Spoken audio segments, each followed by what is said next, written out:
Hi, welcome to my channel. तो आज की वीडियो में हम बात करेंगे 10 टिप्स फॉर आइल्स लिसनिंग। तो सबसे पहले बात कर लेते हैं आइल्स लिसनिंग के फॉर्मेट के बारे में। वैसे मोस्टली लोगों को पता होगा क्या फॉर्मेट रहता है, लेकिन फिर भी हम थोड़ा जनरल डिस्क्रिप्शन के बारे में बात कर लेते हैं। तो सबसे पहले आइल्स लिसनिंग डिवाइडेड होता है 4 सेक्शंस में, और ईच सेक्शन में यू विल गेट 10 क्वेश्चंस। तो जो कि टोटल हो जाएगा 40 questions that you have to solve in 30 minutes of time. इसके बाद अगर आप कंप्यूटर बेस्ड आइल्स दे रहे हैं तो आपको 2 मिनट एक्स्ट्रा दिए जाएंगे टू रिव्यू योर आंसर्स, और अगर आप पेन एंड पेपर बेस्ड आइल्स दे रहे हैं तो 10 मिनट्स का टाइम दिया जाता है टू ट्रांसफर योर आंसर्स। तो अब बात कर लेते हैं कि क्या क्या मेरी टिप्स रहेंगी जिसकी वजह से आप 8 बैंड्स प्लस स्कोर कर सकते हैं, क्योंकि मैंने भी 8.5 बैंड्स स्कोर करे थे। तो हो सकता है मेरी थोड़ी बहुत टिप्स आपके भी काम आ जाए जो मुझे काफ़ी हेल्प करी थी। तो सबसे पहले तो read the questions very carefully. तो आपके जो भी क्वेश्चंस होंगे ना एक सेक्शन में, तो उससे पहले आपको 30 सेकेंड्स का टाइम दिया जाता है उनको पढ़ने के लिए।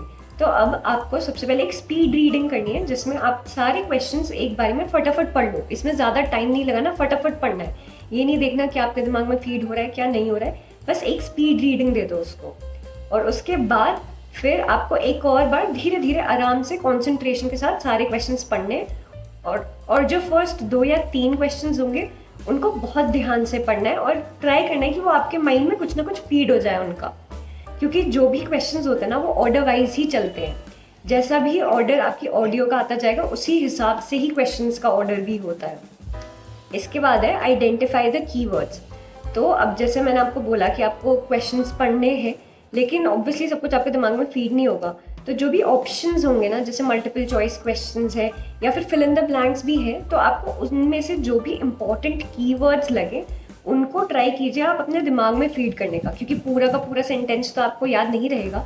तो जो भी आपको इंपॉर्टेंट वर्ड लग रहा है उनको याद करो, ताकि जब आप ऑडियो सुनोगे तो फिर ट्राई करना कि आप उन कीवर्ड्स पे फोकस करो, उनके सिनोनिम्स पे फोकस करो, ताकि आपको पता लगे जैसे ही वो कीवर्ड आए कि यहीं कहीं मेरा आंसर मुझे मिल जाएगा। इसके बाद आपको स्पेलिंग्स का बहुत ध्यान रखना है, क्योंकि स्पेलिंग मिस्टेक्स अगर आपने करी तो उसके भी मार्क्स कट जाएंगे, वो उसका कोई पॉइंट नहीं मिलेगा आपको। तो इसलिए आपको देखना है कि आपकी स्पेलिंग्स बिल्कुल सही है।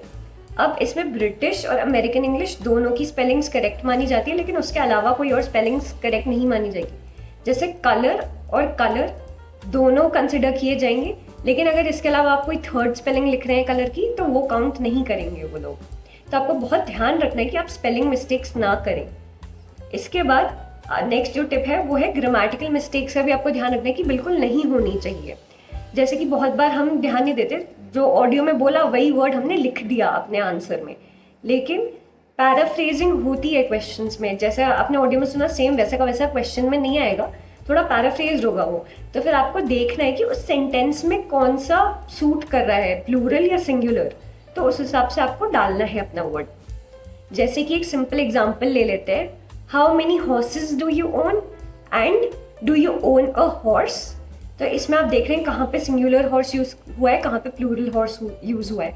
तो आपको भी इसी तरीके से सेंटेंस के हिसाब से ध्यान रखना पड़ेगा सिंगुलर और प्लूरल का।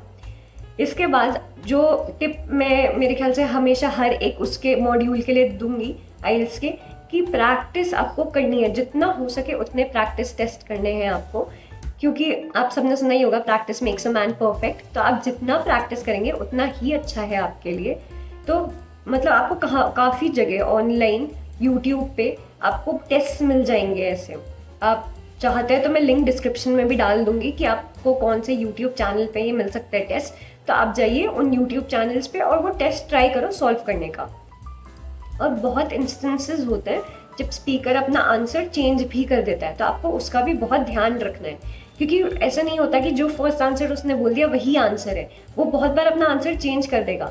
तो आपको ये साथ साथ सुनते रहना है, क्योंकि हम यूजुअली क्या करते हैं कि हमने जो पहली बार सुना हमने उसी का आंसर कंसिडर कर लिया, आगे का ध्यान ही नहीं दिया। लेकिन आपको ध्यान रखना है कुछ वर्ड्स का, जैसे कि हाउएवर, बट, रादर, और। तो अगर स्पीकर ये सब वर्ड्स यूज कर रहा है ना, मतलब वो अपना आंसर चेंज कर सकता है। तो आपको ये ध्यान में रखना है, और जो भी आप फर्स्ट आंसर सुने उसको सही कंसिडर नहीं करना है बिल्कुल, आपको आगे की बात भी सुननी है। इसी से हम अपनी नेक्स्ट स्टेप पे आते हैं कि आपको बिल्कुल भी डिस्ट्रैक्ट नहीं होना, फुल कंसंट्रेशन के साथ क्वेश्चंस पढ़ने हैं और उनके आंसर्स को सुनना है। क्योंकि अगर जैसे मैंने आपको बताया स्पीकर ने आंसर चेंज कर दिया और आप कहीं डिस्ट्रैक्ट हो गए, अपना एकदम आंसर लिखने लग गए, तो फिर आप ध्यान ही नहीं देंगे कि आगे की बात क्या हो रही है। तो आपको पूरी बात सुननी है। जब सेंटेंस खत्म हो जाए, जब स्पीकर अपनी बात उस पर्टिकुलर आंसर को पूरा खत्म कर दे सेंटेंस को, तब फिर आप अपना आंसर जो है वो ट्रांसफ़र करो। और अब हम नेक्स्ट टिप के बारे में बात कर लेते हैं, और ये भी बहुत इंपॉर्टेंट टिप है जो मेरे को लगता है आपको हर एक आइल्स मॉड्यूल में हेल्प करेगी, और आपको ये टिप तो फॉलो करनी ही करनी चाहिए।